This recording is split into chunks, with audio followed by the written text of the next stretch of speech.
மணற்கேணி ஆய்விதழ் நமக்காக ஆய்வு கட்டுரைகளை அறிமுகம் செய்து கொண்டு அதன் வழியே ஒரு கலந்துரையாடலையும் நிகழ்த்தி கொண்டு வருகிறது. அந்த வகையில் ஆய்வு ஊழா 2 நேற்று தொடங்கியது.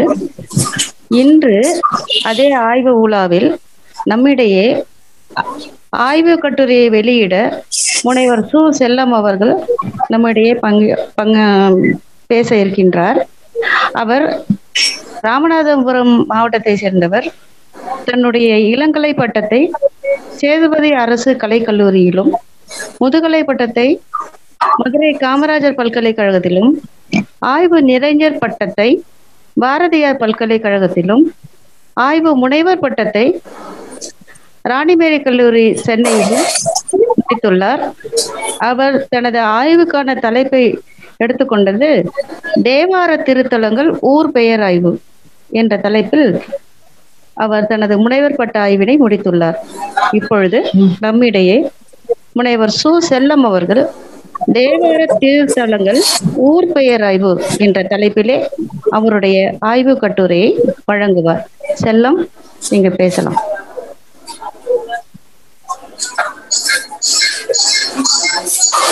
அழகே தமிழே என் தாயை, சங்க காலம் முதல் இணைய காலம் வரை வளர்ந்து மிளிரும் அழகிய தமிழை உன்னை வணங்கி மணற்கேணி ஆய்விதழ் நடத்தும் ஆய்வு உலாவிற்கு வருகை தந்திருக்கின்ற பேராசிரியர் பெருமக்களுக்கும் சான்றோர்களுக்கும் மற்றும் இந்த மாலை வேளையில் எனக்கு அரிதான வாய்ப்பினை நல்கிய அருளாளர்களுக்கும் என் முதற்கண் வணக்கத்தினையும் நன்றியையும் தெரிவித்துக் கொண்டு என் ஆய்வு கட்டுரையினை சமர்ப்பிக்கின்றேன். என்னுடைய ஆய்வு கட்டுரையின் தலைப்பானது தேவார திருத்தலங்கள் ஊர் பெயர் ஆய்வு. தொல் பழங்காலத்தில் மக்கள் தாங்கள் வாழ்ந்த இயற்கை அமைப்பு, சுற்றுச்சூழல் போன்றவற்றை கொண்டு இயல்பாக பெயர்களை அமைத்துக் கொண்டனர். எல்லா பெயர்களும் ஒரே தன்மையை கொண்டவை அல்ல. ஒவ்வொரு பொருளும் ஒவ்வொரு இயல்பினை உடையதாக இருப்பது இயற்கையாகும். இந்த வகையில் ஊர் பெயர்களில் ஒரு சிலவற்றிற்கு மட்டுமே காரணம் கண்டறிய இயலாத தன்மை இருந்தாலும் பெரும்பான்மையான பெயர்கள் காரணத்துடனும் வழங்கி வருதலை காண முடிகின்றது. தொடக்க காலத்தில் எல்லா ஊர் பெயர் நிலையிலும் இடைக்கால இலக்கியங்களாகிய பக்தி இலக்கியங்கள் வரலாற்று மூலங்களாய் பெரும்பங்கு வகிக்கின்றன. இத்தகைய ஆழ்ந்த அகன்ற ஊர் பெயர்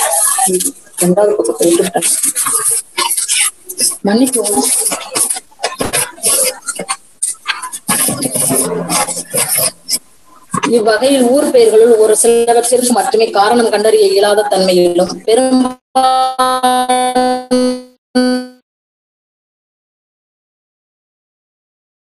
பெயர்கள் காரணத்துடனும் வழங்கி வருதலை காண குறியீடுகள் குறிக்கப்பட்டு மொழி வளர்ச்சி, நாகரிக வளர்ச்சி ஆகியவற்றின் காரணமாக இப்பெயர்கள் ஒருவித தெளிவுடனும் காரணங்களுடனும் வழங்க பெறலாயின. இடப்பெயர்கள் அல்லது ஊர் பெயர்கள் மிக பழமை வாய்ந்தவை. மனித இனங்கள் ஓரிடத்தில் நிலையாக வாழத் தொடங்கிய காலத்திலேயே ஊர்க்கான பெயர்களும் தோன்றின எனலாம். தனித்தனியாக வாழ்ந்த மனிதன் சேர்ந்து வாழ முற்பட்ட போதுதான் நிலையான உறைவிடங்களை அமைக்க தொடங்கினான்.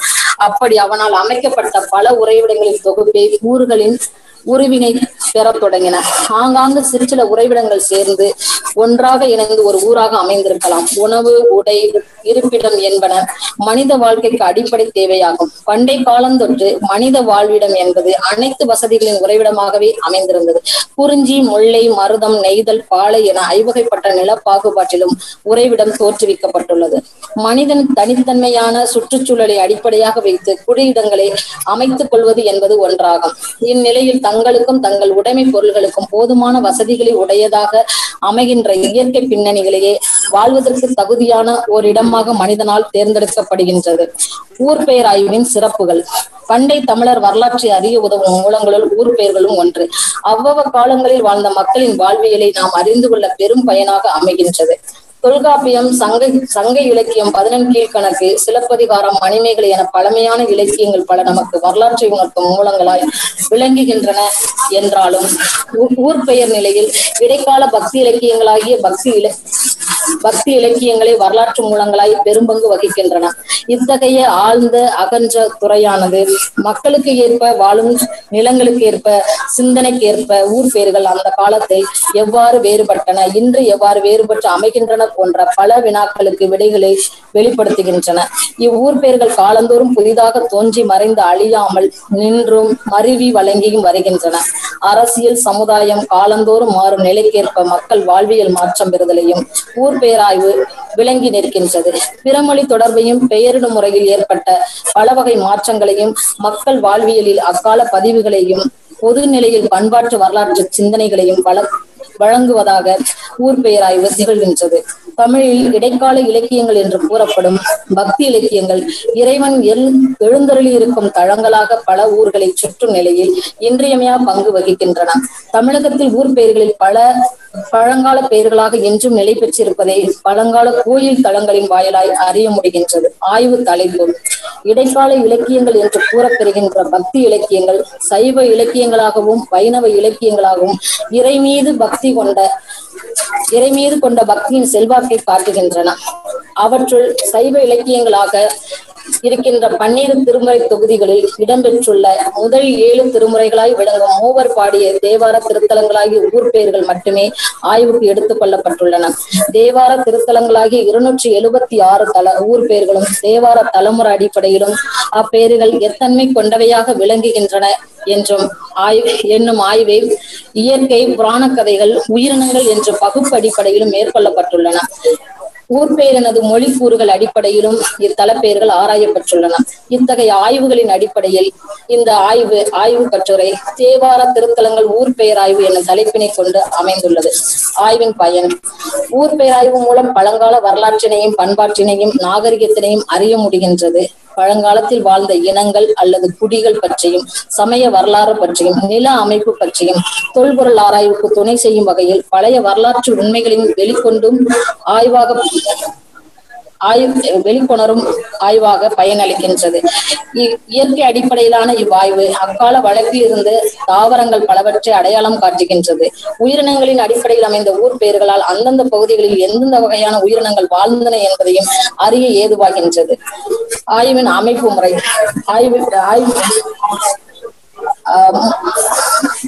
ஆய்வின் அமைப்பு முறை 5 பகுதிகளாக பிரிக்கப்பட்டுள்ளது.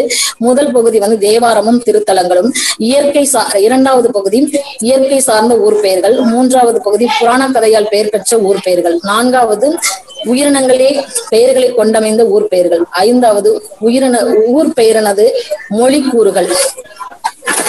முதல் பகுதி தேவாரமும் திருத்தலங்களும். சமுதாயமாக கூடி வாழும் வாழ்க்கைக்கு ஆதாரமாக திகழ்வது விண்முற்றும் கோபுரங்களும் மனிதனின் மனநிலையை ஒருமுகப்படுத்தி மனித பண்பை மேம்படுத்தும் திருக்கோயில்களாகும். அங்கிங்கனாதபடி எங்கும் பரவசப்பட்ட அடியார்கள் கூட புறக்கண்களாலும் கோயில்களை தேடி தேடி சென்று பாடி பாடி பரவியுள்ளனர். திருஞான சம்பந்தரும் திருநாவுக்கரசரும் சுந்தரமூர்த்தி சுவாமிகளும் தேன் சொட்டும் தேவார பாடல்களால் சிவபரம்பொருளை பாடி பரவியவர்கள். இவர்கள் பல ஊர்களுக்கு பயணம் செய்து அற்புத தலங்கள் பலவற்றை தரிசனம் செய்தவர்கள். தங்களோடு அடியவர்களையும் அழைத்து சென்று தரிசனம் செய்ய வைத்தவர்கள். பல அரிய திருத்தலங்களை தங்கள் திருவுலாவில் கண்டுபிடித்தும் கொடுத்தவர்கள் ஆவார்கள். அத்தகைய திருத்தலங்களை சிறப்பித்து பாடிய பாடல்களை கொண்ட திருமுறைகளை 12ஆக தொகுக்கப்பட்டுள்ளன. அவற்றுள் முதல் 7 திருமுறைகள் முறையே திருஞான சம்பந்தர், திருநாவுக்கரசர், சுந்தரர் ஆகியோர் அருளிய பாடல்களை தேவாரம் ஆகும். இத்திருமுறைகளில் பாடல் பெறும் அனைத்து திருத்தலங்களும் திருமுறை திருத்தலங்கள் என்று பெயர் பெற்றாலும் வழக்கில் தேவார திருத்தலங்களான 276 தலங்கள் மட்டுமே அவ்வாறு அழைக்கப்படும் சிறப்பை பெற்றனவாகும். தேவாரமும் திருப்பதிகங்களும். மூவர் அருளி செய்த தேவாரம் அடங்கன் முறை எனவும் அழைக்கப்பெறும். திருஞான சம்பந்தர் அருளிய திருப்பாடல்கள் திருக்கடைக்காப்பு என்றும், திருநாவுக்கரசர் அருளிய திருப்பாடல்கள் தேவாரம் என்றும், சுந்தரர் அருளிய திருப்பாடல்கள் திருப்பாட்டு என்றும் அழைப்பது வழக்கமாகும். மேலும் சம்பந்தர் பாக்களை வால்ய தேவாரம் எனவும், அப்பர் பாக்களை விருத்தாப்பிய தேவாரம் எனவும், சுந்தரர் பாக்களை யவ்வன தேவாரம் எனவும் கூறுவது உண்டு. இரட்டையரே மூவர் திருப்பதிகங்களை தேவாரம் என்ற சொல்லால் முதலில் குறிப்பிட்டுள்ளனர். மூவாத வேரன்பின் மூவர் முதலிகளும் தேவாரம் செய்த திருப்பாட்டும் என ஏகாம்பரநாதருலா கூறுவதை காணலாம். இந்த இயலில் தேவாரம் பொருள் விளக்கம், திருமுறை பொருள் விளக்கம், பதிகம் பொருள் விளக்கம், திருமுறைகளின் பகுப்பு முறை, பதிகங்களின் பகுப்பு முறை, பன்முறைகளின் பதிப்பு முறை, தலைமுறை பதிகங்கள், பன்முறை பதிகங்கள் என்று இரு வகையாக பிரிக்கப்பட்டுள்ளது. மூவர் தேவார பதிகங்களின் பொதுவான அமைப்பு முறைகளும் சிறப்பான அமைப்பு முறைகளும், பதிக பாடல்களின் அமைப்பு முறை, தேவார பதிகங்களும் வைப்பு தலங்களும் என்னும் தலைப்புகளில் ஆய்வு செய்யப்பட்டுள்ளன. அது மட்டுமன்றி பதிகம் பெற்ற 276 தலங்களும் நாடு வாரியாக பிரித்து எத்தனை தலங்கள் என்றும் அவற்றின் பெயர்களும் இந்த இயலில் சுட்டிக்காட்டப்பட்டுள்ளன. நேரம் கருதி அந்த முதல் இயலில் உள்ள அந்த திருத்தலங்கள் எல்லாம் சொல்லலைங்கய்யா. இரண்டாவது இயல் இயற்கை சார்ந்த ஊர் பெயர்கள். மனிதன் வாழ்விற்கு தேவையான பாதுகாப்பான உறைவிடம், நீர்நிலை, தட்பவெப்பநிலை முதலானவை ஏராளமாகவும் தாராளமாகவும் கிடைக்கின்ற ஓர் இடமாகவே மனிதன் வாழ்வதற்கு உரிய இடமாக அமைகின்றது. காலப்போக்கில் இதன் வளர்ச்சி பல்வேறு படிநிலைகளில் தனித்ததொரு குடியிருப்பாகி ஊர் பெயர் பெறுகின்றது. இத்தகைய ஊர்களை பற்றி ஆய்வியல் சிந்தனை என்பது இயற்கையோடு இயந்த ஆய்வாக அமைகின்ற ஒரு களமாகிய ஊர் பெயர் ஆய்வினை மேற்கொள்ளும் போது நிலத்தை மையமாக வைத்து சூற்றப்பட்ட ஊர் பெயர்கள் என்றும், நீர்நிலைகளை மையமாக வைத்து சூற்றப்பட்ட ஊர் பெயர்கள் என்றும், தாவரங்களை மையமாக வைத்து சூற்றப்பட்ட ஊர் பெயர்கள் என்றும் 3 நிலைகளில் இயற்கை பின்னணி புலப்படுவதை இவ்வாய்வு மேற்கொள்ளப்பட்டுள்ளது. ஊர் பெயர்கள் அமைப்பில் இயற்கையோடு இயந்த நில அமைப்புகளும் காலத்தால் முற்பட்டவையாகும். ஏனெனில் முல்லை, குறிஞ்சி, மருதம், நெய்தல் என சொல்லிய முறையால் சொல்லவும் படுமை என தொல்காப்பியர் குறிஞ்சி, முல்லை, மருதம், நெய்தல் வாழை என நிலப்பாகுபாடு செய்து நிலத்தின் தன்மையை தெளிவாக விளக்குகின்றார். நில அடிப்படையில் பெயர் பெற்ற ஊர்கள் நாளடைவில் மனிதனின் செயற்கை பெயர்களாக பெறலாயின. மேலும் அவ்விடங்களின் தனித்தன்மை பொதுத்தன்மைக்கேற்ப ஊர் பெயர்கள் வழங்க பெற்றன. மக்களின் வாழ்விடங்களை ஊர் என்று பொதுவாக அழைத்தாலும் அதற்கு பல பெயர்கள் வழங்கி வருகின்றன. இவற்றை விவாகர நிகழ்ந்த இடப்பெயர் தொகுதியில் பாக்கம், பட்டினம், பதி, நகர், அம்மை, பூக்கம், சேரி, புறம், முட்டம், பூண்டி, அகரம், குடி, குறிஞ்சி, கோசரம், அகலுள், நொச்சி, இருக்கை, வேலி, குப்பம், பாடி, குறும்பு, பாழி, சிறுகுடி, தன்னடை, உறையுள், எழிலோடு வாழ்க்கை உட்படுத்தி 26 நாடில் ஊரன நவின்றீசினோரை என்று தொகுத்துரைக்கின்றது. இயற்கையின் தன்மைக்கு ஏற்றாறு போல பெயர் வைக்கப்பட்டுள்ள ஊர்களில் தமக்கென்ற தெய்வங்களை வடிவமைத்து வழிபட்டு தெய்வத்தின் பெயரையே ஊர் பெயராகவும், ஊர் பெயரினையே தெய்வத்தின் பெயராகவும் சூட்டிக் கொண்டனர். அவ்வாறு வைக்கப்பட்ட ஊர் பெயர்கள் மூவர் தேவாரத்தில் எங்கெனம் இயற்கையை ஒட்டி அமைந்துள்ளன என்பதை ஆராய்வதே இந்த இயலோட நோக்கமாக அமைந்துள்ளது. தேவார திருத்தலங்களின் ஊர் பெயர்களை கொண்ட நிலப்பெயர்கள் தேவார திருத்தலங்களின் ஊர் பெயர்களை கொண்ட நிலப்பெயர்களை சமூக வரலாற்று புவியியல் அணுகுமுறையோடு ஊர் பெயர் ஆய்வினை நோக்கும் பொழுது இந்த ஆய்வானது 3 வகையான நிலைகளில் அமைகின்றது. இந்த ஊர் பெயர்கள் நிலத்தின் தன்மையை கொண்ட ஊர் பெயர்கள், நீர்நிலைகளின் தன்மையை ஒற்றிய ஊர் பெயர்கள், தாவர பெயர்களை கொண்டமைந்த ஊர் பெயர்கள் என்ற வகைகளால் இயற்கையின் தன்மை வழி பாகுபடுத்தப்பட்டுள்ளமே இந்த இயல் உணர்த்துகின்றது. நிலத்தின் தன்மையை கொண்டமைந்த ஊர் பெயர்கள். நிலத்தின் தன்மையை கொண்டமைந்த ஊர் பெயர்களை 2 நிலைகளில் ஆய்வு செய்யப்பட்டுள்ளன. அவை மண்ணின் தன்மையை உணர்த்தும் ஊர் பெயர்களாகவும், மழையின் தன்மையை உணர்த்துகின்ற ஊர் பெயர்களாகவும் அமைந்திருக்கின்றதை இங்கு ஆராய்ந்து கூறப்பட்டுள்ளது. குறிப்பாக நிலத்தின் தன்மை, குடியிருப்பின் சுற்றுப்புறத்தில் இருக்கும் இயற்கை அமைப்பு, நில அமைப்பு முதலானவை காரணங்களாகின்றன. நிலத்தின் தன்மைக்கு ஏற்ப ஊர் பெயர்கள் பெயர் பெற்றுள்ளமையை கொண்டு ஊரின் வளத்தினையும் தன்மையினையும் புரிந்து கொள்ள முடிகின்றது. செயற்கை நில அமைப்பில் கா, பொலி, புலி, வேலி, நெறி, வாயில், முற்றம், எயில், மாடம், களம், தானம், பாழி, மயானம் போன்றவை நிலம் சார்ந்தவைகளாக விளங்குகின்றன. நிலத்தின் அமைப்பினையும் தன்மையினையும் அடிப்படையாக கொண்டு அமைந்த தேவார திருத்தலங்களின் ஊர் பெயர்கள் சிலவற்றை மற்றும் எடுத்துக்காட்ட விரும்புகின்றேன். உதாரணமாக கா என்ற பின்னொட்டு சொல்லை எடுத்துக்கொண்டு அவற்றில் அமைந்த ஊர் பெயர்கள் 5 தேவார திருப்பதிக தலப்பெயர்களாக உள்ளன. 1. திருக்கோலக்கா, திருவானைக்கா, திருப்புறக்குக்கா, திருக்கோடிக்கா, திருநெல்லிக்கா. இவற்றில் பின்னொட்டாக வருகின்ற கா என்ற சொல்லுக்கு சோலை, பூந்தோட்டம், பூங்காவனம் என்று பொருள். திருக்கோலக்கா திரு, கோலம், கா என பிரித்து பார்த்தால் கோலம் என்றால் அழகு என்று பொருள், கா என்றால் சோலை என்று பொருள். அழகிய சோலை சூழ்ந்த இடம் இல்ல ஊர் என பொருள் கொள்ளப்படுகின்றது. இத்திருத்தலத்தில் சம்பந்தர் குற்றாலம் பெற்ற திருத்தலம் என்பதாலும் திருக்கோலக்கா என பெயர் பெற்றது என்ற கருத்தும் உண்டு.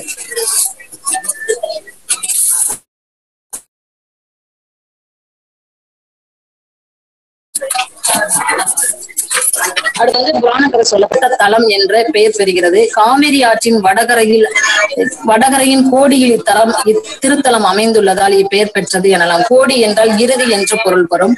இறுதியில் இருக்கின்ற சோலை சூழ்ந்த குடியிருப்பாகவோ ஊராகவோ அமைந்திருக்கலாம். அதனால் திருக்கோடிக்கா என்ற பெயர் வழங்கப்பட்டிருக்கின்றது. பொழி என்பது சிறிய அளவிலான செடிகளை நட்டு உருவாக்கிய ஒரு செயற்கையான பூந்தோட்டம். சோலை கா என்றும் அழைக்கப்படுகின்றன. இந்த பொழில் என்று சொல்லப்படுகின்ற இந்த பின்னொட்டு கூறாக தேவாரத்தில் வந்து திருவாலம் பொழில் என்ற ஊர் பெயர் வழங்கப்பட்டிருக்கின்றது. பொழில் என்ற சொல்லில் அமைந்த ஊர் பெயர் வந்து திருவாலம் பொழிலாகும். மரங்களும் செடிகளும் செழித்தோங்கி வளரும் சோலையை பொழில் என்னும் அழகிய சொல்லால் குறிக்கப்படுகின்றது. ஆலமரங்கள் செறிந்து வளர்ந்த அழகிய சோலையாக விளங்கிய இடத்திற்கு ஆழம்பொழில் என்று கூறப்படுகின்றது. திரு அடைமொழி பெற்று திருவாலம்பொழில் என்று அழைக்கப்படுகின்றது. குழி என்ற சொல்லுக்கு பள்ளம், நீர்நிலை என்ற ஒரு நில அமைப்பு. குழி என்ற சொல்லுக்கு பள்ளம், நீர்நிலை, ஒரு நில அமைப்பு என்ற செந்தமிழ் அகராதி பொருள் கூறுகின்றது. குழி என்ற சொல்லை வைத்து திருமானி குழி என்னும் ஊர் விளங்குகின்றன. மானி என்றால் அளவை பெயராகவும் விளங்குகின்றது. இத்திருத்தல இறைவன் பெயர் மாணிக்க வரதர். இத்தலம் கெடில ஆற்றன் தென்கரையில் கெபர் மலைத்தொடரின் அடிப்பகுதியில், அதாவது பள்ளத்தில் வந்து இந்த கோவில் தலம் உள்ளதுனால வந்து குழி, திருமானி குழி என்று மாணிக்க வரதர், மாணிக்க வள்ளி என்ற இறைவன் பெயரையே வைத்து திருமானி குழி என்று பெயர் பெற்றிருக்கலாம் என்று ஒரு கருத்துண்டு. இதற்கு வந்து புராண கதையும் வந்து சொல்லப்படுகின்றது. அதாவது வந்து திருமால் வந்து வாமன அவதாரம் கொண்டு வழிபட்ட தலம் அப்படின்னு கூட சொல்ல என்ற ஒரு கருத்தும் இதற்கு உண்டு. அதுக்கடுத்து வாயில். ஊருக்கு செல்லும் நுழைவு பகுதியாக அமைந்தவை வாயில் எனப்படும். இந்த வாயில் தன்மையை கொண்ட ஊர் பெயர் ஐந்து தேவாரத்தில் ஊர் பெயர்களாக காணப்படுகின்றன. அதாவது திருநெல்வாயில், வட திருமுல்லை வாயில், தென் திருமுல்லை வாயில், குடந்தை வாயில், திருப்புண வாயில் போன்றவை ஆகும். அடுத்து எயில் என்பது மதில் சுவர் என்று பொருள். தேவாரத்தில் திருப்பேரையில், திருக்கானப்பேரையில் என்ற ஊர்கள் காணப்படுகின்றன. களம் என்பது அளவை குறிக்கக்கூடிய சொல்லாகும். அது களம் என்றால் போர்க்களத்தையும் குறிக்கக்கூடியது. இது தேவாரத்துல வந்து திருவேட்களம், திருநெடுங்களம், திரு அஞ்சைக்களம் இதெல்லாம் புராண கதைகளை உள்ளடக்கிய ஊர் பெயர்கள். அதாவது இயற்கை சார்ந்த, மண் சார்ந்த, இதை நிலம் சார்ந்த பின்னோட்டு வருவதால் இது வந்து இயற்கை சார்ந்த ஊர் பெயர்கள் வந்து அந்த நிலம் சார்ந்தவை மட்டும் எடுக்கப்பட்டிருக்கு. மயானம். அடுத்து இறந்தோரை வந்து சுடுதலும் புதைத்தலும் உள்ள இடத்துக்கே மயானம் சொல்றோம். இதுக்கு வந்து புராண கதை சொல்லப்பட்டிருக்கு. மயானம் என்பது நிலத்தின் தன்மையை ஒத்துதால் இந்த வந்து திருநள்ளூர் மயானம், திருக்கடவுர் மயானம் என்ற ஊர் பெயர்கள் இயற்கையோடு இயந்தாலும் புராண கதைகளை உள்ளடக்கியதாக இந்த ஊர் பெயர்கள் வழங்கப்படுகின்றன.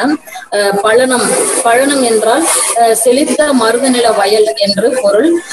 இந்நிலம் வந்து அழகிய வயலும் வயல் சார்ந்த இடமாக திகழ்ந்ததால் இது பழனம் என்று பெயர் பெற்றுள்ளது. அடுத்தது மலையின் தன்மையை ஒத்த தன்மையை கொன்ற ஊர் பெயர்கள். மலையின் தன்மையினை மையமாக கொண்டு ஊரின் பெயர்கள் அமைந்துள்ளன. இயற்கை அழிவால் மலையானது சிதைவுற்றால் பாறைகள், கற்கள் ஆங்காங்கு காணப்படுகின்றன. அவ்வாறு காணப்படுகின்ற பாறைகள், கற்கள் அமைந்த இடங்களில் மக்கள் வாழ்ந்திருக்க வேண்டும். நாளடைவில் அவை பண்படுத்தப்பட்டிருக்க வேண்டும். பாறைகள், கற்கள் எத்தன்மையை கொண்ட ஊர் பெயர்கள் தேவாரத்தில் இடம்பெற்றுள்ளன. பண்டை தமிழர் வாழ்வியல் நெறிப்படி குறிஞ்சி, முல்லை, மருதம், நெய்தல், பாலை என்ற வகையினுள் பொருந்தி காண்பதாகவும் இவ்வூர் பெயர்கள் அமைந்துள்ளன. குறிஞ்சி நிலத்தினை மலையும் மலை சார்ந்த இடமும் என்று அழைக்கின்றோம். இந்த மலை சார்ந்த இடத்தை வந்து தேவாரத்துல வந்து மலை, முடி, திட்டை, குன்றம், பருப்பதம், கோடு என்ற பின்னொட்டுக்களை சார்ந்த குறிஞ்சி நில பகுதியாக ஊர் பெயர்கள் வந்து வழங்கப்பட்டு வருகின்றன. உதாரணமாக திருவண்ணாமலை, திருக்கோணமலை, திரு ஈங்கோய் மலை, திருநொடித்தான் மலை என்ற 4 ஊர் பெயர்கள் தேவாரத்தில் காணப்படுகின்றன.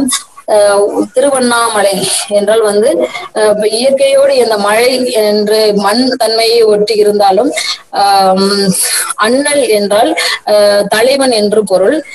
யானை கூட்டங்கள் வந்து யானைகள் வந்து கூட்டம் கூட்டமாக வாழக்கூடியவை. அதுல வந்து வலிமையான ஒரு ஆண் யானை தான் வந்து வழிநடத்தி செல்லக்கூடிய யானை. அதை வந்து அண்ணல் யானை என்று அழைக்கின்றோம். அதே மாதிரி மான்களும் கூட்டம் கூட்டமாக இருக்கும். அதுல தலைமையை வகிக்கின்ற மானை வந்து அண்ணல் இரளை என்று அழைக்கின்றோம்.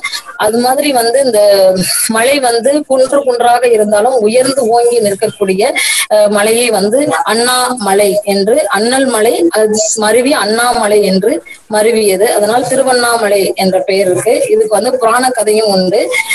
அடுத்தது வந்து திருக்கோணமலை, திரு ஈங்கை மலை, திருநொடித்தான் மலை எல்லாம் வந்து புராண கதைகளை ஒற்றி வருகின்ற ஊர் பெயர்கள். அடுத்து முடி திட்டை, இவை வந்து மலையை குறிக்கின்ற சொல். முடி என்பது மலை சிகரம், மலையின் உச்சி என்று பொருள். திட்டை என்பது மலைமேடு என்று பொருள். இது ஊர் பெயர்கள் வந்து திருப்பாண்டி கொடிமுடி, தென் திட்டைக்குடி, திருக்கடைமுடி என்ற ஊர் பெயர்கள் தேவாரத்தல ஊர் பெயர்கள் ஆகும். அடுத்து குன்றம், குன்றம் என்பது மலையை குறிக்கும் சொல்லாகும். அதாவது மலைகளை விட குறைந்த உயரம் உடையவை குன்று எனப்படும். இந்த ஊரினை கொண்ட ஊர் பெயர் வந்து தேவாரத்தில் 4 உள்ளன. 1 திருப்பரங்குன்றம், திருக்கொடுங்குன்றம், திருமுதுகுன்றம், திருக்கழுக்குன்றம். திருமுதுகுன்றம் வந்து பழமையான மலை என்று பொருள். அதே மாதிரி திருக்கழுக்குன்றம் என்றது வந்து கழு என்றால் சூலாயுதம் என்ற பொருள். சூளம் போன்று அந்த மலை அமைந்திருப்பதாலும், இரண்டாவது வந்து கழுகு பறப்பது போன்று அந்த மலையின் வடிவம் அமைந்திருப்பதாலும் கழுக்குன்றம் என்று பெயர் வந்திருக்கிறது என்று கருத்துண்டு. இதற்கு புராண கதைகளும் உண்டு.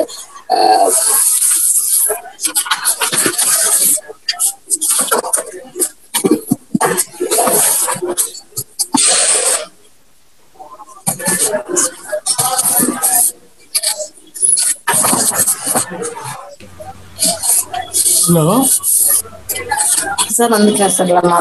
லைன்ல தான் வரேன். அடுத்தது பருப்பதம். பருப்பதம் என்பது வந்து வட சொல்லாகும். இவை மலையை குறிக்கின்ற சொல்லாகும். தேவாரத்தில் 2 ஊர் பெயர்கள் வந்து இந்த கூறினோடு இணைந்து வழங்கப்படுகின்றன. ஒன்று திருப்பருப்பதம், இன்னொன்று இந்திரநீல பருப்பதம். திருப்பருப்பதம் வந்து அதாவது பருப்பதம் மலையை குறிக்கின்ற சொல். இதற்கு வந்து புராண கதையும் உண்டு.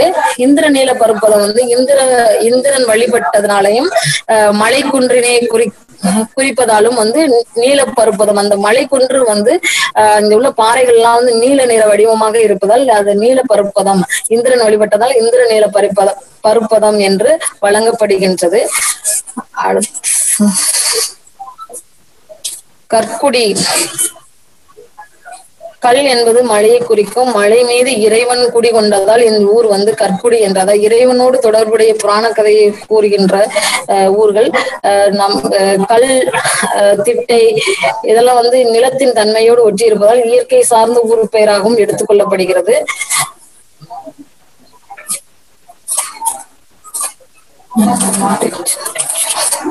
அடுத்து நீர்நிலைகளின் தன்மையை ஒட்டியுள்ள ஊர் பெயர்கள். பண்டை காலத்தில் நீர்நிலை பெயர்களை வந்து பெரிதும் தோன்றியிருக்க வேண்டும். அதாவது சிந்துவெளி நாகரிகம் எனப்படும் பழமையான நாகரிகம் சிந்து ஆற்றங்கரையில் தோன்றியதாகும். மக்களின் வாழ்க்கைக்கு முறையான நம் நாட்டின் நாகரிக வாழ்க்கைக்கும் ஒரு முன் உதாரணமாக திகழ்ந்தது. பண்டை கால நாகரிகங்கள் அனைத்துமே ஆற்றங்கரையில் தோன்றியது. ஆற்றங்கரை வளங்களை உணர்ந்த மக்கள் தம் வாழ்க்கையின் வளத்தினை பெருக்க ஆற்றங்கரையினை வசிப்பிடமாக தேர்ந்தெடுத்தனர். பின்னர் வேளாண்மை தொழிலை பெருக்க ஏரி குளங்கள் போன்றவை அமைத்தனர். மனித வாழ்க்கைக்கு வந்து நீர் வந்து இன்றியமையாது. நீர் இருக்கும் இடத்துல மனிதன் தன் குடியிருப்பை வந்து அமைத்து வாழ தொடங்கினான். பொதுவாக ஆற்றின் ஓரத்திலேயே மக்கள் குடியிருப்பு அதிகமாக இருந்தது. அதுல வந்து ஆறு, துருத்தி, கூடல் என்பன நீர்நிலைகளை குறிக்கும் சொற்களாகும். அப்பு இன்னம்பர் என்ற ஒரு தேவார திருத்தலம் இருக்கு. அதுல வந்து அப்பு என்பது பஞ்சபூத தலங்களில் ஒன்று. அப்பு என்றால் நீர் என்று பொருள்படும். இந்த ஊர் வந்து நீர் வளம் மிகுந்திருந்ததனால் அப்பு என்று பெயர் பெற்றது. நாளடைவில் அம்பர் ஆகி பின்னர் இன்னம்பராக மாறியுள்ளது. இது என்று தமிழக ஊர்களின் பெயர் காரணங்களும் சிறப்புகளும் என்ற நூலில் பக்கம் 119 வந்து சொல்லப்பட்டிருக்கிறது. அதுக்கடுத்து திருஊரல். இது தக்கோலம், தற்போது தக்கோலம் என்று இந்த ஊரினை அழைக்கின்றனர். நீர் ஊரல் காரணமாக இந்த பெயர் பெற்றது. நந்தி கடவுள் வாய் நின்றது நீர் எப்பயுமே சுரந்துட்டு இருக்கிறதுனால இது ஊரல் அப்படின்னு பேர் வந்தது. ரெண்டாவது அந்த சிவலிங்கம் இருக்கின்ற கருவறையில எப்பயுமே அது நீர் சுரந்து கொண்டே இருக்கும். அந்த இறைவனின் திருவடியின் கீழ் அந்த சிவலிங்கம் பச்சை வண்ணநாதர், நீல பச்சையாகவும் பழுப்பு நிறமாகவும் 6 மாதம் பச்சை வண்ணமாகவும் 6 மாதம் பழுப்பு நிறவன் பொன் நிற வண்ணமாகவும் மாறுவதாக அங்க உள்ள அர்ச்சகர் சொன்ன கூறிய கருத்து. அடுத்தது கூவம். கூவம் தற்பொழுது திருவிக்கோலம் என்ற ஊர் பெயர் பெற்ற திருத்தலம். சம்பந்தர் இது கூகம் என்று அழைக்கிறார். கூகம் என்றால் நிலத்தின் அடியில் இருக்கின்ற நீர், நிலத்தடி நீர், ஊற்று அப்படின்ற பொருள். சுனை அப்படின்னு பொருள். சமஸ்கிருதத்தில் கூபம் என்று அழைக்கப்படுகின்றது.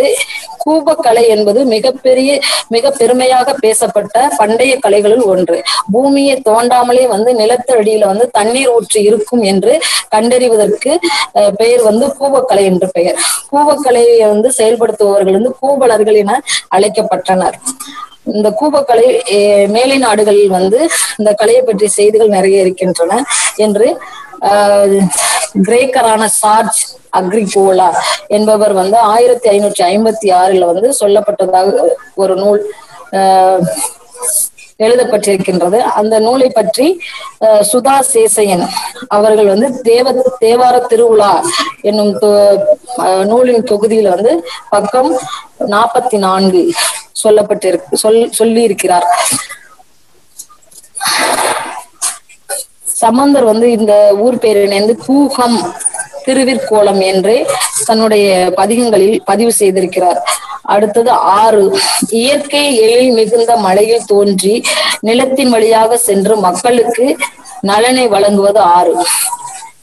இந்த ஆறு பண்டை காலத்தில் இருந்து ஆறுகள் ஓடிக்கொண்டே ஓடுகின்ற பகுதியில இருக்கின்ற ஆறு பழங்காலத்திலிருந்து சிறந்த மதிப்பினை பெற்றது. பழங்கால தமிழர் ஆற்றூர் பாயும் இடத்தை பயன்படுத்தி அதற்கு அருகில் உள்ள நிலங்களை சீர்படுத்தி வேளாண்மையை மேற்கொண்டு அந்த ஆற்றங்கரை ஓரங்களிலே ஊர்களை அமைத்திருக்கின்றனர். அப்படி அமைக்கப்பட்ட தேவார திருத்தலங்கள் திருவையாறு, திருநள்ளாறு, திருக்கோற்றாறு, இடையாறு என்பனவே ஆகும். திருவையாறு, வடவாறு, வெண்ணாறு, வெட்டாறு, குடமுருட்டி, காவிரி என 5 ஆறுகளும் சேருகின்ற இடத்தை திருவையாறு என்று ஆறு பற்றி அழைக்கப்படுகின்றது. ஆறை என்பது சிறந்த மதில் சுவரையுடைய கோட்டை என்றும் இன்னொரு பொருள் சொல்லப்படுகின்றது. அந்த காலத்தில் அழகிய கோட்டை இந்த பகுதியில இருந்திருக்கிறது. அதுல ஐயாறை என்று பெயர் பெற்றது. இது நாளடைவில் திருவையாறு என்று ஆகியிருக்க வேண்டும்.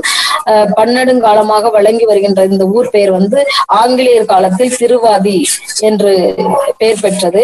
திருவியார் என்பதும் திருவையார் என்றும் வழங்கி வருவதாக தமிழக ஊர் பெயர்களின் பெயர் காரணங்களும் சிறப்புகளும் என்னும் நூலில் பக்கம் 479 கூறப்பட்டிருக்கின்றது. திருநள்ளாறு புராண கதையை ஒட்டிய ஊர் பெயர்.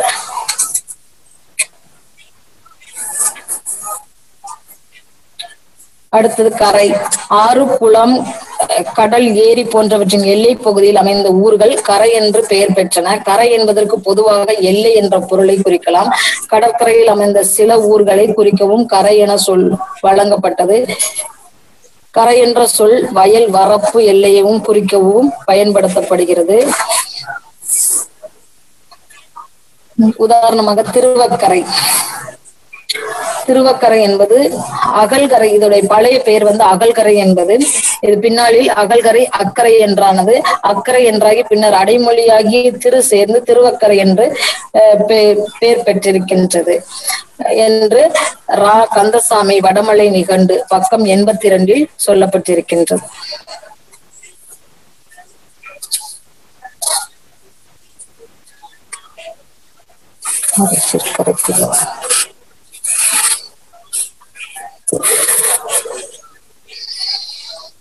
அரிசில் கரைப்புதூர், அழகிய புத்தூர், அழகா புத்தூர் என்றெல்லாம் இவ்வூர் பெயர் வழங்கப்படுகின்றது.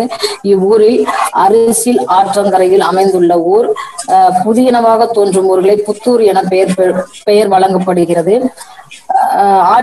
அரிசில் ஆற்றங்கரையில் தோன்றிய புதிய ஊராகையால் இவ்வூர் அரிசிற்கரை புதூர் என்று பெயர் பெற்றிருக்கலாம். அரிசில் ஆறு என்பது காவிரி ஆற்றின் கிளையாறு. இவ்வாறு இரு கரைகளிலும் அரிசி புல் என்ற ஒரு வகை புல் நிறைந்து வளர்ந்தமையால் இவ்வாறு அரிசிலாறு என பெயர் பெற்றிருக்க வேண்டும் என்பது தமிழக ஊர்களின் பெயர் காரணங்களும் சிறப்புகளும் என்ற நூலின் பக்கம் 32 உள்ள செய்தியாகும்.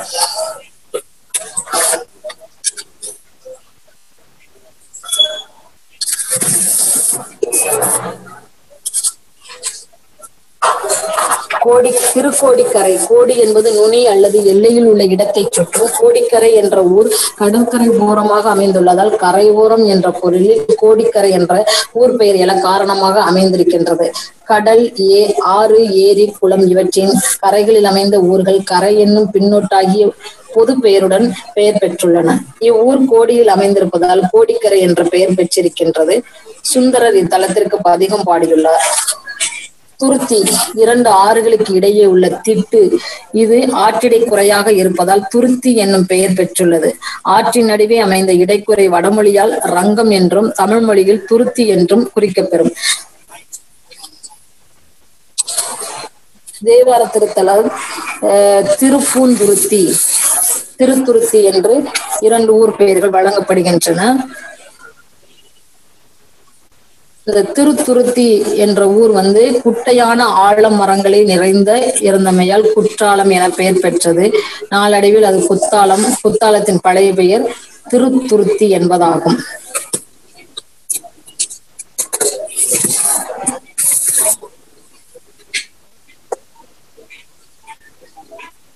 திருப்பூந்துருத்தி ஆற்றிடைக்குறையில் உள்ள ஊர்கள் துருத்தி என்று பெயர் பெறும் இத்தலம் காவிரி ஆற்றுக்கும் குடமுருட்டிக்கும் இடையில் உள்ளதால் இப்பெயர் பெற்றது. மக்கள் வழக்கில் அஞ்சல் பெயர் வழக்கிலும் திருப்பூந்துருத்தி என வழங்கப்பட்டு வருகின்றது. கோயில் உள்ள பகுதி மேல திருப்பூந்துருத்தி ஆகும். அப்பரால் பாடப்பெற்ற தலம். இத்தலத்திற்கு 18 பதிகங்கள் பாடியுள்ளார். அடுத்தது கூடல்.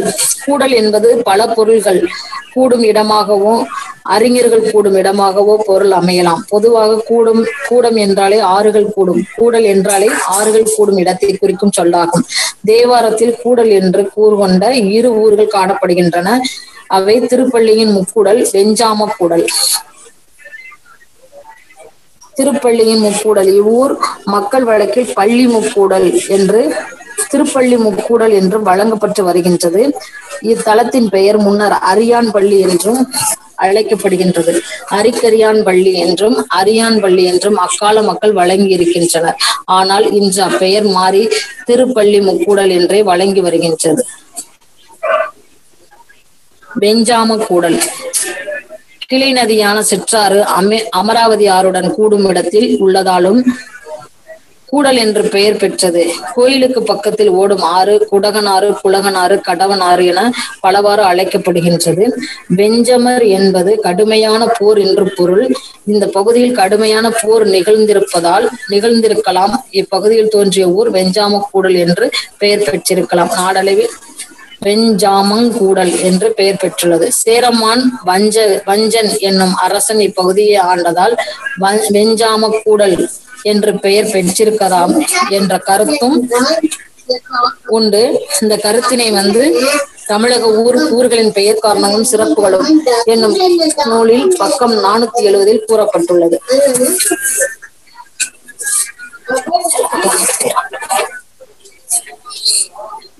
கூடலையாற்றூர் 2 ஆறுகள் கூடுமிடம் கூடலையாற்றூர். இவ்வூர் வெள்ளாறு மணிமுத்தாறு கூடும் இடத்தில் அமைந்துள்ளதால் கூடலையாற்றூர் என பெயர் பெற்றது.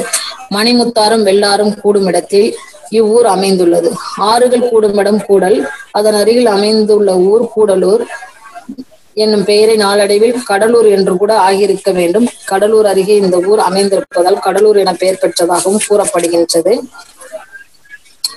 இவ்வூரும் தமிழக ஊர் பெயர் காரணங்களும் சிறப்புகளும் என்னும் நூலில் பக்கம் 169 சொல்லப்பட்ட செய்தியாகும். தென்பெண்ணை, கெடிலம், வெள்ளாறு ஆகிய ஆறுகள் பாய்ந்து இப்பகுதியை வளப்படுத்துகின்றன. இதனால் கூடலை ஆற்றூர் என்றும் அழைக்கப்படுகின்றது. பாக்கம் கடற்கரைக்கு அருகில் உள்ள ஊர்களையே பாக்கம் என்று வழங்குகின்றனர். சங்க இலக்கியத்திலிருந்தே பாக்கம் என்ற சொல்லாட்சியை காண முடிகின்றது. கடற்கரையை சார்ந்த ஊராகவே பாக்கம் சங்க இலக்கியங்களில் கூறப்பட்டுள்ளது.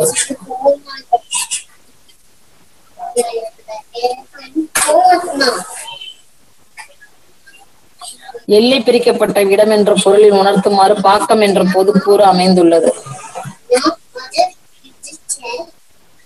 இக்கருத்தினை கு. பகவதி அம்மா அவர்கள் இலக்கியத்தில் ஊர் பெயர்கள் என்னும் நூலில் பக்கம் 156 கூறியுள்ளார்.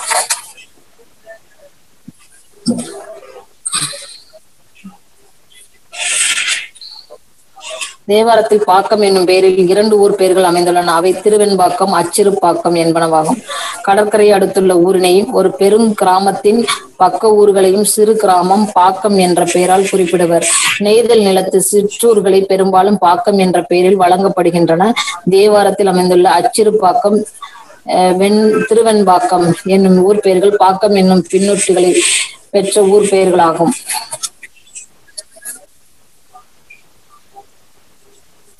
அச்சிறுபாக்கம், அச்சு இரு பாக்கம், அழகிய சிறிய பாக்கம் என்று இயற்கை சார்ந்த பொருளிலும், புராணக்கதை சார்ந்த சிவனின் அச்சு முறிந்த புராண செய்தினை அடிப்படையாக கொண்டும் இவ்வூர் பெயர் வழங்கப்பட்டு வருகின்றது.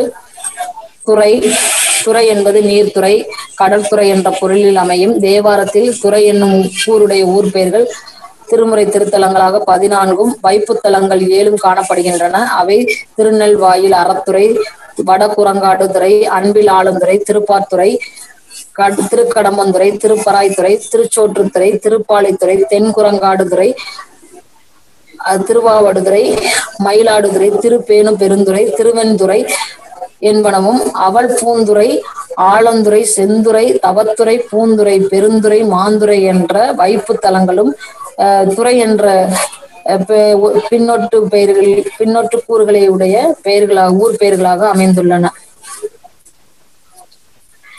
திருநெல்வாயில் அறத்துறை தற்போது திருவத்துறை என்றும் திருவட்டுறை என்றும் வழங்கப்படுகின்றன. நீர்வளம் நிலவளம் மிக்க ஊர், நெல் வயல்கள் நிறைந்த ஊர். இவ்வூரின் தொடக்கத்தில் நெல் வயல்கள் வாயில் போல பறந்து விளங்குவதால் நெல்வாயில் என்று பெயர் பெற்றுள்ளது. அறத்துறை என்பது ஆலயத்தின் பெயர். ஆதித்துறை, திருவாளந்துறை, திருமாந்துறை, ஆடுதுறை, திருவதிட்டத்துறை, திருக்கைத்துறை முதலிய துறைகள் 7ஐயும் சப்தரிஷிகள் பூஜை செய்த தலம் என்னும் செய்தியினை ஜி. சா. முரளி ஐயா அவர்கள் தமிழக சிவத்தலங்கள் பக்கம் 194 கூறுகின்றார். வட குரங்காடுதுறை மக்கள் வழக்கில் ஆடுதுறை பெருமாள் கோயில் என்று வழங்கப்படுகின்றது. ஆடுதுறை என்ற பெயரில் மற்றொரு தலம் இருப்பதாலும், இத்தலத்திற்கு பக்கத்தில் உள்ள பெருமாள் கோயில் எனும் வைணவ தலம் இருப்பதாலும் இத்தலம் அந்த ஆடுதுறை என்றும் வேறுபட்டறிய ஆடுதுறை பெருமாள் கோயில் என்று வழங்கப்படுகின்றது. குரங்குகள் நிறைந்தாடும் சோலைகள் சூழ்ந்த ஊர் குரங்காடுதுறை என பெயர் பெற்றுள்ளது.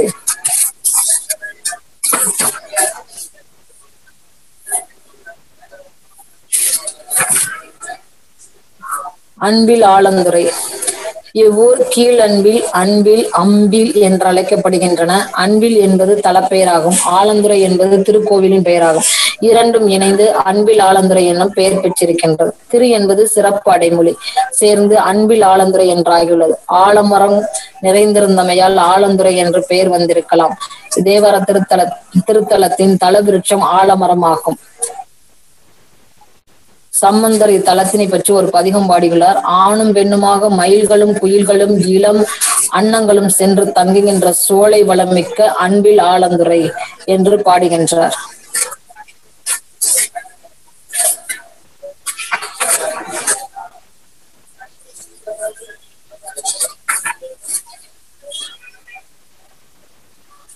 தென் குரங்காடுதுறை மக்கள் இன்று ஆடுதுறை என்று வழங்குகின்றனர். குரங்குகள் நிறைந்த சோலையாகவும் நீர்த்துறை அருகில் குரங்குகள் விளையாடும் துறையாகவும் இருந்தமையால் குரங்காடுதுறை என்று பெயர் பெற்றது.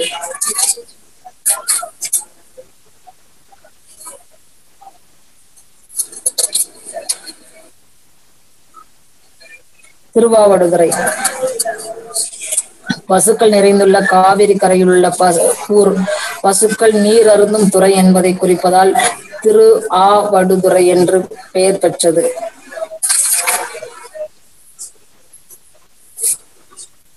மயிலாடுதுறை இது ஒரு பெருநகரம். நீண்ட காலமாக மாயூரம், மாயவரம் என வழங்கப்பட்டது. இன்று மயிலாடுதுறை என்ற பண்டைய பெயர் கொண்டு விளங்குகின்றது. மயிலாடுதுறை பகுதி நீர்வளம், நிலவளம் மிக்கது. காவேரி பாய்ந்து வளங்கொழிக்கும் பகுதி. வயல்களும் சோலைகளும் நிறைந்த பகுதி. இயற்கை வளம் வாய்ந்த இப்பகுதியில் மயில்கள் நிறைந்து ஆடுகின்றமையால் இப்பகுதியின் ஊர் பெயர் மயிலாடுதுறை என்று பெயர் பெற்றுள்ளது. அப்பரி தலத்தினை நீல மயில்கள் ஆடும் துறை என்று தம் பதிகத்தில் கூறுகின்றார். திருநாவுக்கரசர் பதிகம் முதல் பகுதி பாடல் 8 பக்கம் 355 பக்கம். நீல மயில்கள் ஆடும் துறை என்று பதிகத்தில் கூறுகின்றார்.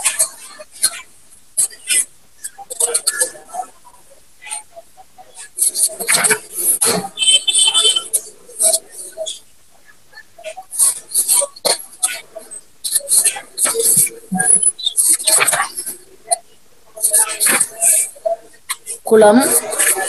குளம் என்ற சொல் தொல்காப்பியத்திலே இடம்பெற்றுள்ளதை கொண்டு நாம் பழமையை உணரலாம். புறநானூற்றில் கபிலர் பாடலில் எந்நாள் திங்கள் அணைய கொடுங்கரை தென்னீர் சிறுகுளம் என்ற அடிகளில் நீரினை உடைய சிறிய குளம் பற்றிய செய்தி காணப்படுகின்றது. வேளாண்மை தொழிலுக்கு மிகவும் உதவியாக இருப்பது குளமே ஆகும். நீர் தேங்கியுள்ள இடம் குளம் எனப்படும். குளங்களின் அருகில் அமைந்துள்ள ஊர்கள்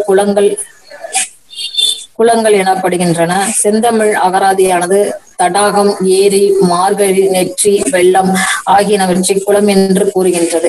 தேவாரத்திலும் குளம் என்னும் குளம் என்னும் கூறினை கொண்டு இரு ஊர் பெயர்கள் உள்ளது. அவை தஞ்சை தளிக்குளம், கடிக்குளம் என்பனவையாகும். தஞ்சை தளிக்குளம் என்பது வைப்பு தலமாக தேவார பாடல்கள் சுற்றுகின்றன. கடிக்குளம் என்பது பதிகத்தலம்.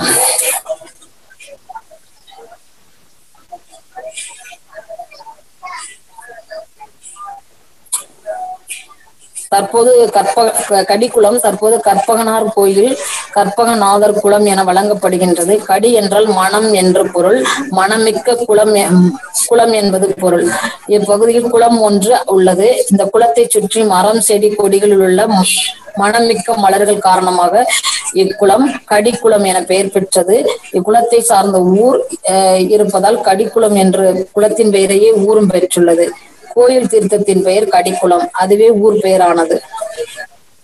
விநாயகர் இறைவனை வழிபட்டு மாங்கனி பெற்ற தலமாதல் தல விநாயகர் மாங்கனி பிள்ளையார் என்றும் வழங்கப்படுகிறார்.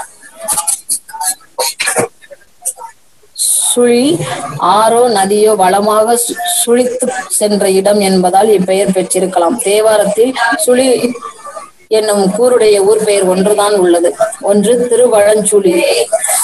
திருவழஞ்சுழி காவேரி ஆறு வளமாக சுழித்து சென்ற இடமாகும். இதனால் வழஞ்சுழி என்று பெயர் பெற்றது. திரு அடைமொழி சேர்த்து திருவழஞ்சுழி என்றானது.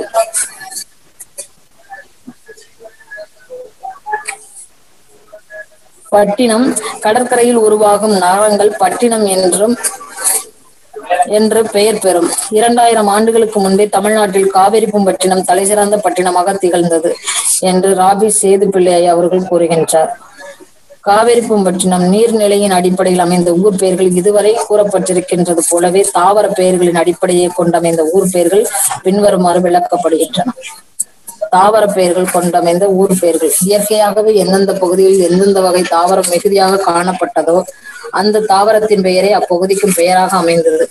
வாழ்க்கையின் தேவைகளில் தாவரங்களின் பயன்பாடானது சிறந்திருந்த நிலையில் அதனையே ஊருக்கு பெயர்களாக்கி இருக்கலாம். உணவு, மருந்து, வாசனை பொருள்கள், உடைகள் என அனைத்து தேவைகளுக்கும் தாவரங்களில் இருந்து கிடைப்பதை பண்டைய காலம் முதல் மக்கள் உணர்ந்தனர். அதன் விளைவாகவே ஏற்பட்டவை தாவரங்களின் பெயர்களான ஊர் பெயர்கள். தாவரங்கள் சார்ந்த ஊர் பெயர்கள் பிற இயற்கை பெயர்களை காட்டிலும் மிகுதியாக இருப்பதிலிருந்து அப்பெயர்களின் சிறப்பை உணர முடிகின்றது. மரப்பெயர்களும், செடி பெயர்களும், புல்வகை பெயர்களும், கொடி முதலிய தாவரங்களின் தொகுப்பினை உடைய சோலை, வனம் போன்ற பெயர்களும் ஊர் பெயர்களாக அமைந்துள்ளன. தேவார திருத்தலங்களாக இருக்கின்ற ஊர் பெயர்கள் மரப்பெயர்களை கொண்ட ஊர் பெயர்கள் திருப்பழுவூர், ஆலம்பொழில், ஆலங்காடு, திருப்பனந்தாள், திருப்பனையூர், புறவர் பனங்காற்றூர், பண்பார்த்தான் பனங்காற்றூர், திருக்கடம்பூர், கடம்பந்துறை, திருப்புன்கூர், திருமாந்துறை, திருப்பராய்த்துறை, திருவிடைமருதூர், திருவன்னியூர், திருக்கொல்லம்புதூர், திருத்தெங்கூர், திருநெல்லிக்கா, திருநாவலூர், திருவேற்காடு, திரு அரசிலி, திருப்பாசூர், திருப்பைங்கேநீலி, திருமருகல், திருப்பாதிரிப்புலியூர் போன்ற செடியினது பெயர்களை கொண்ட ஊர் தச்சிநேரி, காரைக்காடு, இரும்புலை, கொட்டையூர், தென் திருமுல்லை வாயில், வட திருமுல்லை வாயில் போன்றனவாகும். திருச்சாய்க்காடு என்பது புல்வகை பெயராய் அமைந்துள்ளது. தேவார திருத்தலங்களாக அமைந்த தாவரம் தொடர்பான மரம், செடி, புல்வகை, உணவு தானியங்கள், பூவகை போன்ற கூறுகளை கொண்டு தாவர பெயர்களை கொண்ட ஊர் பெயர்களுள் மரப்பெயர்களை கொண்ட ஊர் பெயர்கள் 23 தேவாரத்தில் காணப்படுகின்றன. அவை ஆலமரம், பனைமரம், கடம்பம், புன்கு, மா, பராய் மரம், மருத மரம், வன்னி, வில்வம், தென்னை, நெல்லி, நாவல், வெல்வேல மரம், அரவ மரம், மூங்கில், நீலி என்ற ஒரு வகையான வாழை மரம் போன்ற மரப்பெயர்களான ஊர் பெயர்களால் அமைந்துள்ளன. ஆலமரத்தை ஊர் பெயராக கொண்ட ஊர் பெயர்கள். ஆலமரத்தை ஊர் பெயராக கொண்ட ஊர் பெயர்கள் 3 தேவாரத்தில் உள்ளன. அது திருப்பழுவூர், திரு ஆலம்பொழில், திரு ஆலங்காடு. ஆலமரம் மிகுதியாக கொண்டிருந்த ஊர் என்பதால் பழு என்றால் ஆலமரம் என்று பொருள். ஆலமரத்தை மிகுதியாக கொண்டிருந்த ஊர் என்பதால் இவ்வூர் பழுவூர் என்றும், அடைமொழி திருத்தலம் என்பதால் அடை சேர்க்கப்பட்டு திருப்பழுவூர் என்றும் அழைக்க காரணமாக இருக்கின்றது. இவ்வூர் திருப்பழுவூர், சிறுபழுவூர், பழுவூர், யோகவனம், கீழே பழுவூர் என்ற பல பெயர்கள் கொண்டு அழைக்கப்படுகின்றன. ஆலமரத்தை தலமரமாக கொண்டு விளங்குவதாலும் இத்தலம் பழுவூர் எனவும் பழுவை எனவும் வழங்கப்படுகின்றது.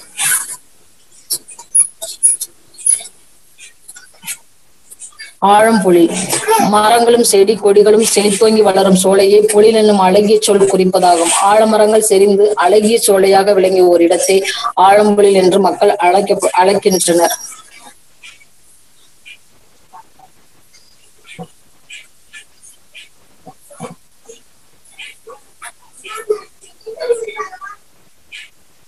பரம்பைக்குடி என்பது வாழம்பொழில் பரம்பைக்குடி என்பது வாழம்பொழில் சார்பாய் உள்ள ஊர்.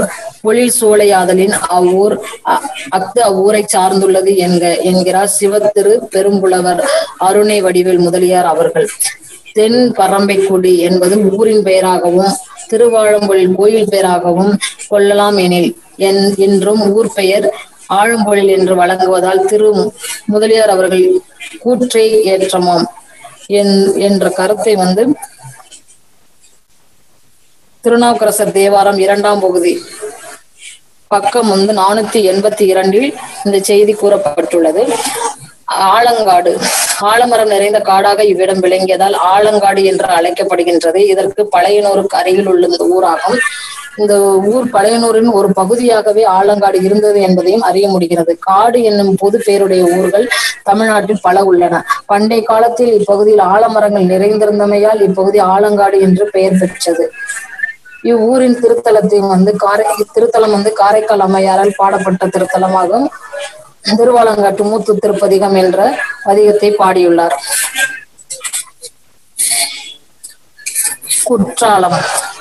குற்றாலம் என்னும் ஒரு வகை ஆலமரத்தை தலவிருட்சமாக உடைமையால் இப்பெயர் பெற்றது. குற்றாலம், குறும்பலா, திரிகூடம் முதலிய 21 பெயர்களால் இவ்வூர் வழங்கப்படுகின்றன. குற்றாலம் என்பது அழகிய உயரமில்லாத குட்டையாக வளரும் ஒரு வகை ஆலமரம். இந்த ஆலமரமே கோவில் மரமாகவும் உள்ளது. இவ்வகை மரங்கள் இந்த பகுதியில் நிறைந்திருந்தமையால் குற்றாலம் என பெயர் பெற்றுள்ளது. குற்றாலம் மலையில் உள்ள சிகரங்களில் 3 சிகரங்கள் சிறப்பானவை. அதனால் இவ்வூர் திரிகூடம் என்றும் பெயர் பெற்றுள்ளது. பனை மரத்தை அடிப்படையாக கொண்ட ஊர் பெயர்கள். பனை மரத்தை ஊர் பெயராக கொண்டமைந்த ஊர் பெயர்கள். பனை மரத்தை ஊர் பெயராக கொண்ட திருத்தலங்கள் 4. 1 திருப்பனந்தாள், திருப்பனையூர், புறவார் பனங்காற்றூர், வண்பார்த்தான் பனங்காற்றூர் போன்றனவாகும். திருப்பனந்தாள் பண்டை காலத்தில் இந்த பகுதியில் பனை மரங்கள் நிறைந்திருந்தமையாலும் இப்பகுதியில் எழுந்த கோயில் மரம் தலவிருட்சம் பனை மரமாக விளங்கியதாலும் இவ்வூர் பனந்தாள் என பெயர் பெற்றது. இத்தல இத்திருத்தலம் தன் பொழில்களால் சூழ்ந்து விளங்கியமையை தன்பொழில் சூழ் பணந்தாள் என்ற சம்பந்தர் முதல் பாடலிலே சுட்டி காட்டுகின்றார். திருஞான சம்பந்தர் தேவாரம் 3ஆம் பகுதி பாடல் 2 பக்கம் 61. பனையூர் இத்தலத்தில் தலவிருட்சமாய் பனைமரம் அமைந்துள்ளது. தலவிருட்சம் காரணமாக பனைமரம் அதிகம் நிறைந்த இடமாகவும் உள்ளதால் இப்பெயர் பெற்றுள்ளது. இத்தலத்து இறைவர் பனையின் கீழ் தோன்றிய அருளியதால் இத்தலத்தின் பெயர் பனையூர் என அமைந்தது. பனை மரங்கள் மிகுதியாக கொண்ட மணற்பாங்கான ஊர் இத்தலத்து ஊர். அதனால் இத்தலத்துக்கு தாழவனம் என்னும் பெயரும் உண்டு. பனையின் கீழ் தோன்றிய பெருமானும் இங்கு தாளவண்ண ஈஸ்வரர் என திருப்பெயர் கொண்டு விளங்குகின்றார். பனைமரத்தை தலமாக கொண்டு இறைவன் எழுந்தருளியமையால் பனையூர் என்று பெயர் பெற்றது. இத்தலத்தில் ஆண்பனை பெண்பனை என ஆகிய இரு மரங்கள் இணைந்து தாமே வளர்ந்து வரும் அற்புதம் இத்தலத்தில் இருக்கின்றது. இச்செய்தினை ஜீசா முரளி ஐயா அவர்கள் தமிழக சிவத்தலங்கள் பக்கம் 305 கூறியுள்ளார்.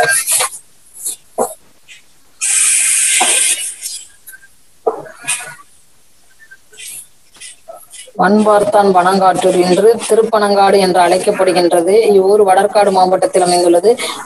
பனை மரக்காடு காரணமாக பெயர் பெற்ற தலமாகும். இந்த தலம் பனைமரமாக இந்த தலத்தில் தலமரமும் பனைமரமாக அமைந்துள்ளது.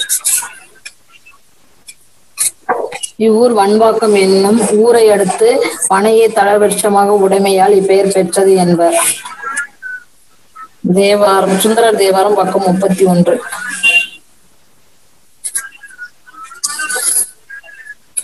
புறவார் பனங்காட்டூர் இவ்வூர் பனங்காடாக இருந்த போதிலும் நீர்வளமிக்க பகுதிகளையும் கொண்டு விளங்கியதாகும்.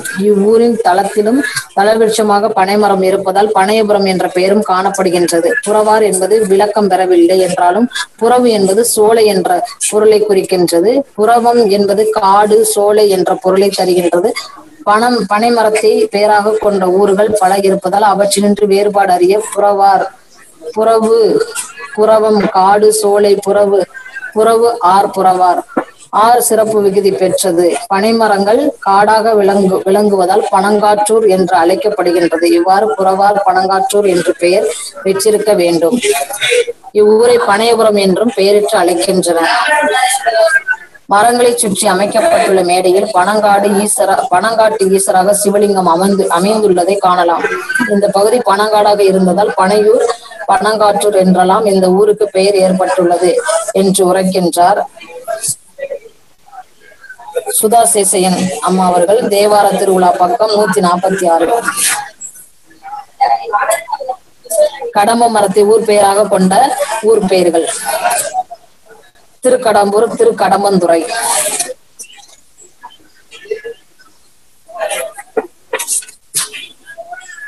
வாழை மரத்தை ஊர் பெயராக கொண்ட ஊர் பெயர்கள்: திருப்பைநீலி, திருமருகல்.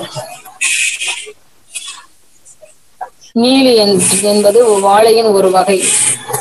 வாழை மரம் இந்த பகுதியில் நிறைந்திருந்தமையால் இப்பெயர் பெற்றிருக்கின்றது. பைம் என்பது பசுமையை குறிக்கும் சொல். வாழை மரம் நிறைந்த பசுஞ்சோலையாக இருந்தமையால் பைநீலி என பெயர் காரணம் பொருத்தமாக அமைகின்றது. வாழை நிலத்திற்கு இத்தலத்திற்குரிய தலவிருட்சம் ஆதலின் இத்தலத்திற்கு கதலிவனம் என்றும் பெயர். நீலி செடியும் இத்தலத்திற்குரியது. தலத்திற்குரிய தலமரமான நீலி என்னும் ஒரு வகை வாழை இப்பகுதியை தவிர வேறெங்கும் பயிராவது இல்லை. இம்மரத்தின் இலை, காய், கனி யாவுமே இறைவனுக்கு மட்டுமே பயன்படுத்தப்படுகின்றன என்ற செய்தியினை ஜீசா முரளி ஐயா அவர்கள் தமிழக சிவத்தலங்கள் பக்கம் 456 கூறியுள்ளார். திருமருகல் மருகு கல். மருகு என்பது கலக அகராதி கலககராதி செந்தமிழகராதி இரண்டுமே ஒரு வகை வாழை என்னும் பொருளை தருகின்றது. இது கல்வாழை என்றும் வழங்கப்படுகின்றது. மருகல் என்னும் ஒரு வகை வாழையை காரணம் பெயராக கொண்டு பெயர் பெற்றதால் இவ்வூர் வந்து திரு அடைமொழி சேர்த்து திருமருகல் என பெயர் பெற்றிருக்கின்றது என்பது தெளிவாகின்றது. அடுத்தது 4வது இயல் வந்து உயிரினங்களின் பெயர்களை கொண்டமைந்த ஊர் பெயர்கள். இதுல வந்து ஊர் பெயர்கள் வந்து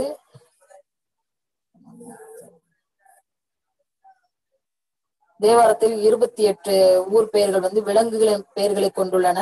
ஆவடுதுறை, திருக்கொண்டீச்சுரம், திருக்கோளம்பம், திருக்கோற்றாறு, ஆமாத்தூர், பட்டீச்சுரம், திருநெய்த்தானம், திருநாகேச்சுரம், நாகைக்காரணம், வடகுரங்காடுதுறை, தென்குரங்காடுதுறை, பாம்புரம், ஆலவாய், திருப்பாதலைச்சுரம், காளையார் கோயில், கன்றாப்பூர், குரங்கனின் முற்றம், குரக்குக்கா, பெண்ணாகடம், திருவாடானை, திருப்பெரும்புலியூர், திருப்பாதிரிப்புலியூர், திருப்புலியூர், திருவோமாம்புலியூர், திரு எருக்கத்தம்புலியூர், ஆவூர், ஆனைக்கா, திருக்கோகர்ணம் போன்ற ஊர்கள் வந்து விலங்குகள் தொடர்புடைய ஊர் பெயர்களாக விளங்குகின்றன.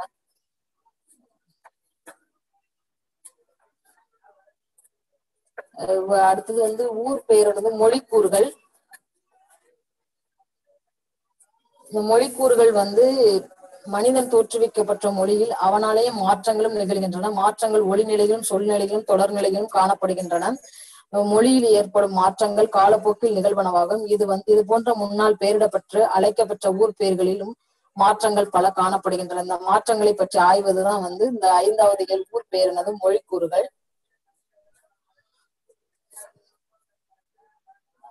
முடிவுரை.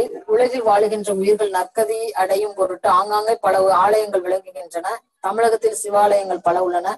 அவற்றுள் சம்பந்தர், சுந்தரர், நாவுக்கரசர் ஆகிய மூவரும் பாடப்பெற்ற திருத்தலங்கள் 276 தலங்கள். இதுல வந்து வைப்பு தலங்களும் உள்ளன. இந்த முதல் திருமுறை தலங்கள், 2ஆம் திருமுறை தலங்கள் என்று 7 திருமுறை தலங்களும் தனித்தனியே பிரித்து காட்டப்பட்டிருக்கிறது முதல் இயல்ல. 2வது இயல்ல வந்து இயற்கை சார்ந்த ஊர் பெயர்கள் சுட்டி காட்டப்பட்டுள்ளன. 3வது இயலில் வந்து புராண கதைகளை சார்ந்த புராண தொடர்புடைய கதைகள் 3வது இயலில் கூறப்பட்டுள்ளது. 4வது இயல் வந்து உயிரினங்கள் தொடர்பான என்னென்ன உயிரினங்கள் வாழ்ந்தன அந்த உயிரினங்கள் தொடர்பான புராண கதைகளையும் ஒட்டி 4வது இயலாக சொல்லப்பட்டிருக்கிறது. 5வது இயல் வந்து மொழிக்கூறுகள். இந்த ஊர் பெயர்கள் வந்து நாளடைவில் எப்படி திரிந்தது, ஒற்று நீங்கியது, ஒற்று சேர்ந்தது, தொகை சொற்களாக எப்படி வந்தது, பின்னொற்று, முன்னொற்று, வேற்றுமை சொற்கள் இப்படி எல்லாம் வர்றது மாதிரி இந்த 5வது இயல் வந்து பிரித்து ஆராயப்பட்டுள்ளது. பண்டைய தமிழர்களின் மொழி, வரலாறு, சமூகவியல், நிலவியல் மற்றும் இயற்கை சார்ந்த அறிவினை பறைசாற்றும் வழித்தடங்களாக நிகழ்வன ஊர் பெயர்கள். இத்தகைய ஊர் பெயர்களை ஆராய்வதால் பண்டைய மக்களின் வரலாறு, மொழி, வாழ்க்கை முறைகள் ஆகியன பற்றிய செய்திகள் பல கிடைக்கின்றன. ஒவ்வொருவரும் வாழுகின்ற ஊர் பெயரினது தோற்றத்திற்கு பின்னால் ஒரு வரலாறு இருக்கின்றது. இப்பெயர் பண்டைய தமிழரது சமூக அமைப்பினையும் அறிவு திறனையும் பண்பாட்டையும் வரலாற்றினையும் வெளிப்படுத்தி நிற்கும் தன்மையை இந்த ஆய்வு வந்து எடுத்துக்காட்டும் விதத்தில் அமைந்துள்ளது. இந்த வாய்ப்பினை நல்கிய அனைவருக்கும் எனது சிறந்தாழ்ந்த நன்றிகள், வணக்கங்கள். நன்றி. வாழ்த்துக்கள் செல்லம். பக்தி இலக்கியங்களில் முக்கியமாக விளங்க